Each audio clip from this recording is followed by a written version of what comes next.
If you're anything like me, you've avoided drawing legs at all costs. But in the last little bit, I've really sat down and tried to understand the structure and anatomy of the legs. And in this video, I'm going to go over what I learned and what I found and how I break it down simply. If you're new to the channel, welcome. I'm Zach, a concept artist with a specialty in characters, and this channel is kind of a look into my personal journey while I try to use my shortcomings and my successes to try to help you through your own art journey. Let's get into it. So I'm just quickly drawing out some legs to use as a mannequin. For me, I like to keep it loose and gestural. With my other Anatomy Simplified videos, I usually like showing some structure first, but I think it's just going to complicate things, and the structure is pretty basic, so we're going to go into anatomy first. Firstly, we have the quads in red. If you look at a very developed tricep muscle, it's actually pretty similar to the quad. This helps me to remember how the quad looks and functions, because it works in the same way as with the tricep, to extend the leg. This is why the flexed position for the leg is when the calf is kicked out. In blue, the hamstrings are peeking through, but not quite fully showing. The hamstrings are on the back of the upper leg, just below the glutes and just above the calves. I'm definitely going to go more in depth about the hamstrings later on during some examples when we get to see more of the back view, so stick around for that.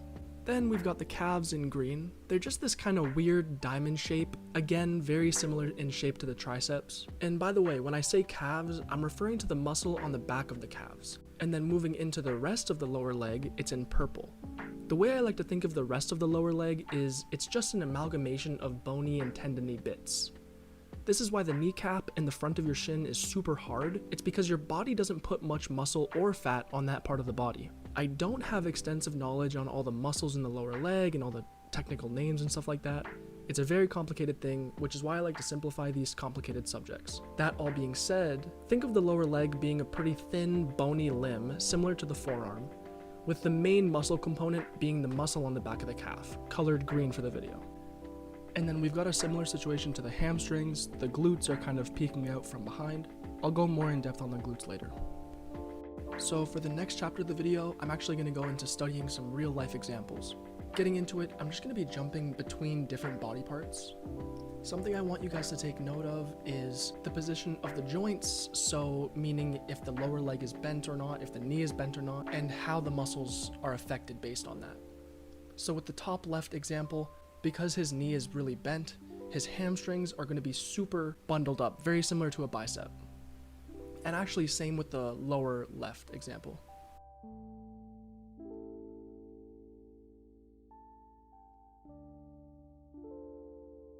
The lower right example, his leg is fully straight, so his quads are being bundled up instead of his hamstrings.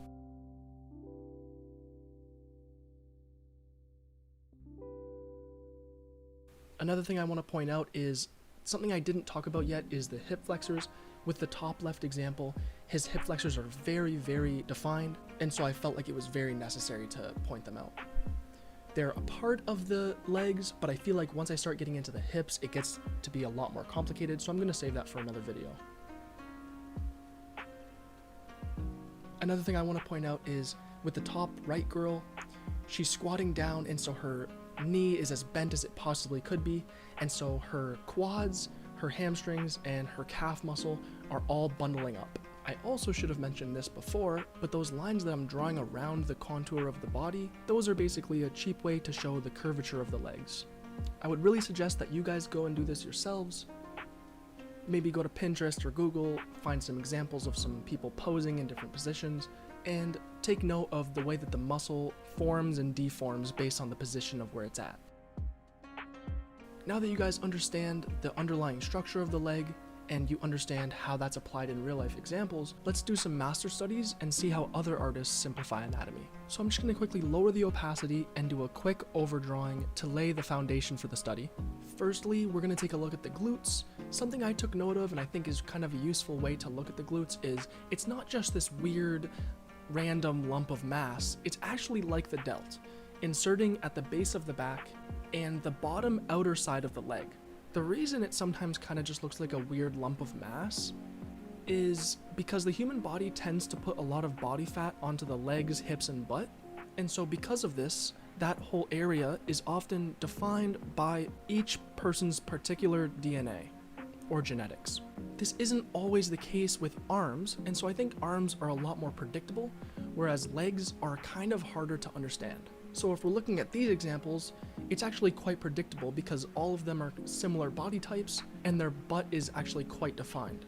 Now moving on to the quads, it's more of the same of what you've seen so far. This structure is actually quite important to understand because if you're drawing characters, oftentimes the biggest part of the leg that you're going to be showing is the quads, because most of the time you're looking at the character from the front and the quads are the most dominant muscle from the front.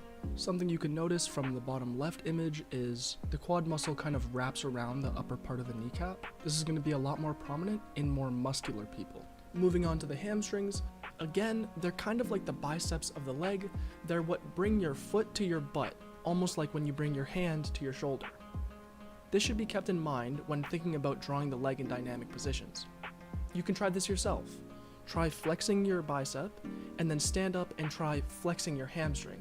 It's actually a very similar function. And if you actually stand up and look in a mirror, you can probably see the parallels of the leg and the arm.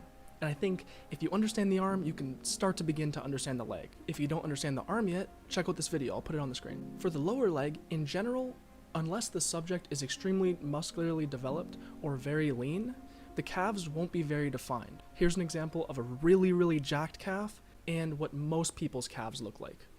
However, it is still very good to know how the calf muscle looks and functions. And again, if you look at a very developed tricep, it looks very similar to a calf muscle. Same for the quads. So now we've done artist studies, we've done real life studies, and we've broken down the anatomy in general. So now I'm going to quickly do some of my own drawings, and at the end, I'm going to apply my anatomical breakdowns to kind of show what's going through my mind when I draw these drawings. Real quick, I just want to say I'm no master of leg anatomy or anatomy in general. These are just my findings so far and the way that I break down leg anatomy to be able to somewhat understand this shit. And feel free to draw along with me.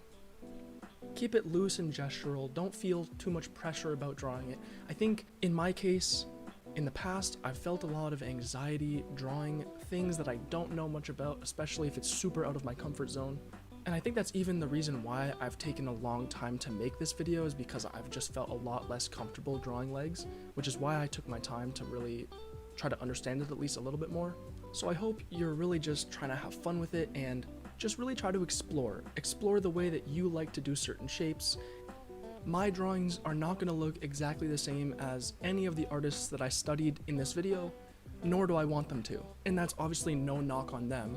I think every artist should just aspire to have their own way of drawing certain things, and so embrace that. Try to understand the underlying structure, and then break the rules and see what you like. Here's an example of a way of drawing legs that I usually don't do. This is a lot more of like an anime style where the legs are a lot more thin or undefined.